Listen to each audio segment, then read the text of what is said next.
Hello बच्चों, आज हम लेकर आए आपके लिए परीक्षा पूर्व अभ्यास प्रश्न कक्षा 11वीं राजनीति शास्त्र का सेट है। तो हम जल्दी से इनके आंसर देख लेते हैं। पेपर तो आप लोगों को सभी को मिल गया होगा, तो चलते हम देखते हैं इनके।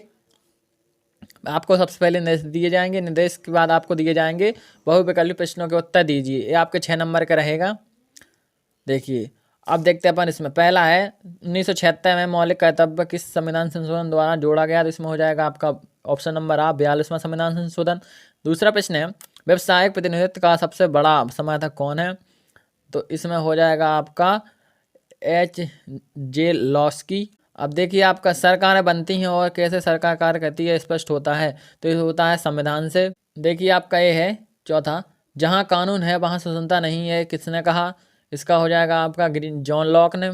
अब देखिए, आपका इसमें है अधिकार वह मांग है जिसमें समाज स्वीकार करता है और राज्य लागू करता है, कथन किसका है। तो इसका एक का हो जाएगा ऑस्टिन। अब देखिए, आपका छठवां है राष्ट्रवाद हमारा अंतिम अत्यधिक मंजिल नहीं हो सकता, शरण स्थली वो मानवता है, मैं हीरो की कीमत पर सीपा नहीं रख खरीदूंगा और जब तक जीवित हूँ देशभक्त को मानवता पर कदापि विजय नहीं होने दूंगा। ये कथन किसका हो जाएगा। तो ये हो जाएगा आपका महात्मा गांधी। अब देखिए, आप आगे देखिए, यहाँ पर है आपका दूसरे क्वेश्चन पूछे गए हैं। इसमें रिक्त स्थानों की पूर्ति कीजिए।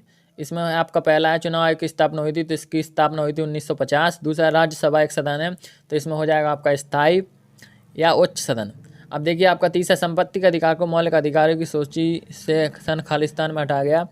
तो 1978। अब देखिए, आपका ये रहा चौथा है शिक्षा खालिस्तान का विषय है। तो इसमें हो जाएगा संभावित सूची का। पांचवा स्थानीय स्वशासन के जनक को कहा जाता है।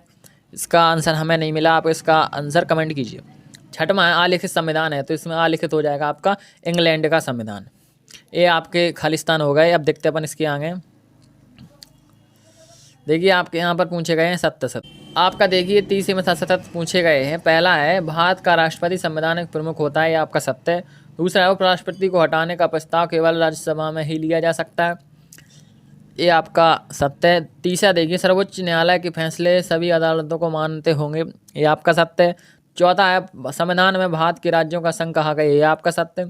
पांचवा देखिए नेताजी सुभाष चंद्र बोस ने कोलकाता नगर निगम के अध्यक्ष के रूप में भी कार्य किया, ये आपका सत्य है। छठवां देखिए स्वतंत्रता हमारा जन्मसिद्ध अधिकार है, कथन बाल गंगाधर तिलक का था, ये आपका सत्य है।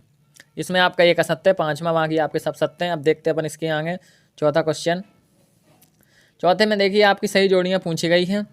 आपातकाल, इसमें हो जाएगा आपका अनुच्छेद 352। अब है आपका इसमें आगे देखिए ग्राम पंचायत का कार्यकाल 5 वर्ष। भारतीय संविधान बना 26 नवंबर 1949। अनुपातिक समानवता, इसमें हो जाएगा न्याय। प्राचीन भारतीय समाज न्याय और धर्म से जुड़ा। हर मनुष्य की गरिमा। और देखिए आपका सातवां भारत नागरिकता का लोप विदेशी नागरिक से करने पर, विदेशी नागरिकता प्राप्त करने पर, ये इसका आंसर हो जाएगा। हर मनुष्य की गरिमा, इसका आंसर हो जाएगा आपका अरस्त। अब देखिए आपका 5 पूछे गए हैं। एक वाक्य में उत्तर लिखिए। मौलिक अधिकार संविधान के किस भाग में। तो इसका हो जाएगा दूसरा भाग। मार्क्सवादी समाजवाद के जनक उसे कार्ल मार्क्स। तीसरा देखिए न्याय का मतलब होता है, इसका आंसर हमें नहीं मिला, आप इसका आंसर बताइए। राजनीतिक न्याय को सरोकार किससे। और देखिए आपका 5वां नागरिक को किसके हित को सर्वोपरि समझना चाहिए। उसमें हो जाएगा आपका राष्ट्र हित, जो आपके देश के लिए सही है वही सबसे सर्वोपरि होना चाहिए। संघात्मक शासन व्यवस्था में भारत में कैसी नागरिकता प्राप्त होती है। तो इसमें हो जाएगा आपका इकहरी नागरिकता। छठवां देखिए पारसी धर्म के संस्थापक, इसका आंसर हमें नहीं मिला, आप कमेंट कीजिए। देखिए यहाँ से आपके हो जाएंगे सरकार 6वां सरकार के मामले में नीतिगत निर्णय कौन लेता है। अब देखिए आपका 7वां है लोकसभा किन स्थितियों में भंग होती है अथवा साधारण विधेयक क्या है। अब देखिए आपका यहाँ पर है न्यायपालिका की संरचना संक्षेप में लिखिए। 8वां अथवा है हमें स्वतंत्र न्यायपालिका क्यों चाहिए। 9वां देखिए स्थानीय स्वशासन किसे कहते हैं।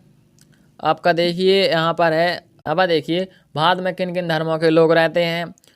आपका 15वां जैन धर्म के 3 उपदेश लिखिए अथवा बौद्ध धर्म के कोई 2 सिद्धांत लिखिए। देखिए आपका क्या हम भारतीय विहीन लोकतंत्र की स्थापना कर सकते हैं, और हम संविधान विहीन लोकतंत्र देश की कल्पना कर सकते हैं। अपने विचार लिखिए। 17 में देखिए लोकसभा राज्यसभा के सदस्यों का चुनाव प्रणाली को समझाकर लिखिए। 18वां राजनीतिक सिद्धांतों से हम क्या सीख सकते हैं, अपने विचार लिखिए। 19वां राजनीतिक अधिकार क्या उदाहरण देकर लिखिए, अथवा देखिए राजनीतिक एवं सांस्कृतिक अधिकार में अंतर लिखिए। देखिए आपका ये रहा 20वां भारतीय संविधान में प्रदत्त मौलिक अधिकारों की व्याख्या कीजिए। अब देखिए आपका ये रहा दक्षिण अफ्रीका के संविधान में प्रदत्त अधिकारों को समझाकर लिखिए। ये आपका किस्म भारतीय संविधान को हम एक जीवंत दस्तावेज क्यों कहते हैं, कारण सहित लिखिए। अथवा है संविधान में संशोधन करने के लिए विशेष बहुमत की आवश्यकता क्यों होती है, उदाहरण देकर लिखिए। 22वां देखिए छात्र छात्राओं को विद्यालय में एक ही निर्धारित वेशभूषा में रहना पड़ता है, क्या यह स्वतंत्रता के प्रति अपने विचार लिखिए। अब व्यक्ति की स्वतंत्रता प्रतिबंधित नहीं होना चाहिए, यह तर्क सहित लिखिए। आपका देखिए 23वां एवं अंतिम प्रश्न है, राष्ट्रीय आत्मनिर्भर के अधिकार से आप क्या समझते हैं, हम किस प्रकार यह विचार राष्ट्र राज्यों के निर्माण उनके कौमिल रही चुनौतियों में पारित होता है, लिखिए। अथवा है देखिए राष्ट्रीयता के निर्माण में सहायक तत्वों की विशिष्ट व्याख्या कीजिए। ये आपके हो गए पूरे 23 क्वेश्चन। मैंने आपको इसके आंसर अगले वीडियो में बताऊंगा। जय हिंद, जय भारत।